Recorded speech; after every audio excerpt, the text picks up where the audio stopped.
Hi everyone. അപ്പം ഞാൻ ഭയങ്കര ഹാപ്പി കേട്ടോ. ഞാൻ കഴിഞ്ഞ ഇട്ടിരുന്ന വീഡിയോയിൽ അത്യാവശ്യം നല്ല രീതിയിൽ റെസ്പോൺസും കാര്യങ്ങളൊക്കെ ഉണ്ടായിരുന്നു. കൂടുതൽ എന്താ പറയുക വിശ്വാസം കാര്യങ്ങളൊക്കെ കിട്ടി. Thank you so much.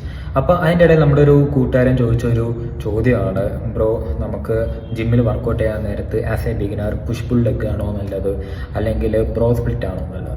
അപ്പോൾ നിങ്ങളൊരു ബിഗിനർ ആണെങ്കിൽ ഞാൻ കുറച്ചും കൂടെ പറയുക, നിങ്ങൾ ബ്രോ സ്പ്ലിറ്റ് എക്സാമ്പിൾ ഞാൻ പറഞ്ഞുതരാം. ഇപ്പോൾ നിങ്ങൾ ബ്രോ സ്പ്ലിറ്റ് ചെയ്യുമ്പോഴത്തേക്കും അതിൻ്റെ ഒരു പ്ലസ് പോയിന്റ് ഞാൻ പറഞ്ഞാൽ, നിങ്ങൾക്ക് ഒരു പർട്ടിക്കുലർ ബോഡി പാർട്ട് നിങ്ങൾ ഒരു ദിവസം കളിക്കത്തുള്ളൂ.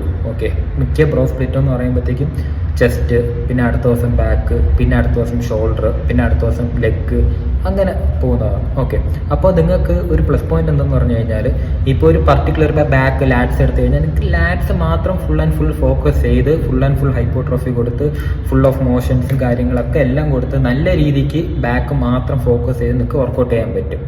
ഓക്കെ, ചെസ്റ്റ് ആകുമ്പോൾ ചെസ്റ്റ് മാത്രം ഫോക്കസ് ചെയ്ത് നിങ്ങൾക്ക് വർക്കൗട്ട് ചെയ്യാൻ പറ്റും. അതാണ് ഒരു പ്ലസ് പോയിന്റ്. അപ്പോൾ നിങ്ങളൊരു ബിഗിനർ ആണെന്നുണ്ടെങ്കിൽ നിങ്ങൾക്ക് ഏറ്റവും പറ്റിയത് വർക്കൗട്ട് പഠിക്കാനും അതേപോലെ തന്നെ ഡിഫറെൻറ്റ് കൈൻഡ് ഓഫ് ഒരു പർട്ടിക്കുലർ ബോഡി പാർട്ടിന് ഓരോ കൈൻഡ് ഓഫ് വർക്കൗട്ട് നിങ്ങൾക്ക് ചെയ്ത് പഠിക്കാനും അത് ശീലമാവാനും അഡാപ്റ്റ് ആവാനും ഒക്കെ പറ്റിയത് നിങ്ങൾക്ക് ഇങ്ങനത്തെ 1 ബോഡി പാർട്ട് പെർ ഡേ എന്ന രീതിക്കാണ്. ഓക്കെ, പിന്നെ അത്യാവശ്യം നല്ല പ്രൊഫഷണൽ ആയിട്ടുള്ള ബോഡി ബിൽഡേഴ്സും ഭൂരിഭാഗം ആൾക്കാരും പാർട്ട് ഫോക്കസ് ചെയ്ത്, അതായത് ഓരോ മസിൽ ഗ്രൂപ്പ് ഫോക്കസ് ചെയ്ത് വർക്കൗട്ട് ചെയ്യുന്നവരായിരിക്കും. അപ്പം അതിൽ കുറേ പേരും ഈ ഒരു സ്പ്ലിറ്റ് ആയിരിക്കും അവരും യൂസ് ചെയ്യുക. ഓക്കെ, പിന്നെ പുഷ് പുൾ ലെഗ് സ്പ്ലിറ്റ് എന്ന് പറയുമ്പോഴത്തേക്കും നിങ്ങൾക്ക് പുഷ് ദിവസം തന്നെ ഏകദേശം 3 പാർട്ട് ഓഫ് ബോഡിയിലുള്ള 3 പാർട്ട് മസിൽസ് നിങ്ങൾ മെയിൻലി ഫോക്കസ് ചെയ്യും. ഓക്കെ, ഇപ്പോൾ ഷോൾഡർ, ചെസ്റ്റ്, അതേപോലെ ട്രൈസ് പുഷ് ദിവസം നിങ്ങൾ ഫോക്കസ് ചെയ്യും. അപ്പോൾ ആ സമയത്തെന്ന് പറയുമ്പോഴത്തേക്കും നിങ്ങൾക്ക് ഈ ചെസ്റ്റിൻ്റെ അന്ന് ചെസ്റ്റ് മാത്രം ഫോക്കസ് ചെയ്യും, ഷോൾഡറിൻ്റെ അന്ന് ഷോൾഡർ മാത്രം ഫോക്കസ് ചെയ്യും. ആ ഒരു ഫോക്കസിങ് നിങ്ങൾക്ക് പുഷ് പുൾ ലെഗിൽ നിങ്ങൾക്ക് കിട്ടുമോ എന്നുള്ളത് ഡൗട്ടാണ്. കാരണം ഒരു ലോങ് ഡ്യൂറേഷനാണ്. നിങ്ങൾക്ക് ഇപ്പം ഒരു ദിവസം ഒരാൾക്ക് ജിമ്മിൽ സ്പെൻഡ് ചെയ്യത്തക്ക സമയം എത്രത്തോളം നിങ്ങൾക്ക് അറിയാമല്ലോ. അപ്പോൾ ആ ഒരു ടൈം ഫ്രെയിമിനകത്ത് നിങ്ങൾ വർക്കൗട്ട് ചെയ്ത് തീർക്കണമെങ്കിൽ നിങ്ങൾക്ക് ഈ പുഷ് പുൾ ലെഗ് കൊടുക്കുമ്പോഴത്തേക്ക് ഒരു ബോഡി പാർട്ട് മാത്രം ഫുൾ ആൻഡ് ഫുൾ ഫോക്കസ് ചെയ്ത് നിന്നാൽ അടുത്ത ബോഡി പാർട്ട് ചെയ്യാൻ വേണ്ടി നമുക്കൊരു എനർജിയും കാര്യങ്ങളും കാണുമോ എന്നുള്ള ഡൗട്ടാണ്, സമയം കാണുമോ എന്നുള്ള ഡൗട്ടാണ്.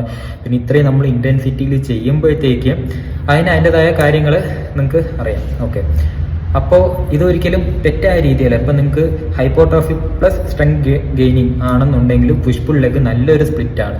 പുഷ് പുൾ ലെഗിൻ്റെ വേറൊരു പ്രത്യേകത എന്ന് പറയുമ്പോഴത്തേക്കും നിങ്ങൾക്ക് ഒരു പർട്ടിക്കുലർ മസിൽ അല്ലെങ്കിൽ ഒരു പർട്ടിക്കുലർ ബോഡി പാർട്ട് നിങ്ങൾക്ക് ആഴ്ചയിൽ 2 പ്രാവശ്യം വർക്കൗട്ട് ചെയ്യാൻ പറ്റും. ഓക്കെ, അതാണ് അതിൻ്റെ മെയിൻ പ്ലസ് പോയിന്റ് എന്ന് പറയുന്നത്. മറ്റ് പറയുമ്പോഴത്തേക്കും നമുക്ക് ഒരു ബോഡി പാർട്ട് വീക്ക്ലി വൺസേ കിട്ടത്തുള്ളൂ. പുഷ് പുൾ ലെഗ് എന്ന് പറയുമ്പോഴത്തേക്കും നമുക്കൊരു ബോഡി പാർട്ട് വീക്ക്ലി 2 ടൈംസ് നമുക്ക് വർക്കൗട്ട് ചെയ്യാൻ പറ്റും. ഇതൊക്കെയാണ് മെയിൻ ഡിഫറൻസ്. ഇപ്പോൾ നിങ്ങൾക്ക് ഏതെങ്കിലും ഒരു ബോഡി പാർട്ട് വീക്ക് ആണെന്നുണ്ടെങ്കിൽ നിങ്ങൾക്ക് അതനുസരിച്ച് എക്സ്ട്രാ വർക്കൗട്ടും ചെയ്യാം. അതനുസരിച്ച് നിങ്ങളുടെ വർക്കൗട്ട് സ്പ്ലിറ്റും മാറും. അപ്പം ഇതൊക്കെയാണ് ബ്രോ സ്പ്ലിറ്റും അതേപോലെ തന്നെ പുഷ് പുൾ ലെഗ് സ്പ്ലിറ്റും തമ്മിലുള്ള മെയിൻ വ്യത്യാസം. ഞാനിതിൽ എന്തെങ്കിലും പോയിന്റ് മിസ് ചെയ്തിട്ടുണ്ടെന്നുണ്ടെങ്കിൽ ഇതേപ്പറ്റി അറിയാവുന്ന ആരെങ്കിലും ഉണ്ട് എന്നുണ്ടെങ്കിൽ പ്ലീസ് എനിക്ക് കമൻറ്റിൽ കൂടെ അറിയിക്കുക, അല്ലെങ്കിൽ ഡയറക്റ്റ് മെസ്സേജിൽ കൂടെ അറിയിക്കുക. ഇപ്പം എന്തെങ്കിലും മിസ് ആയിട്ടുള്ള പോയിന്റ് ഉണ്ടെങ്കിൽ ഞാൻ വീണ്ടും അത് അപ്ഡേറ്റ് ചെയ്യുന്നതായിരിക്കും.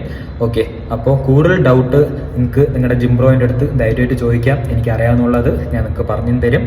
നമുക്ക് ഇതേപോലെ ഇൻഫോർമേഷൻ ഷെയർ ചെയ്ത് നോളജ് വളർത്താം. Thank you and see you in next video. By.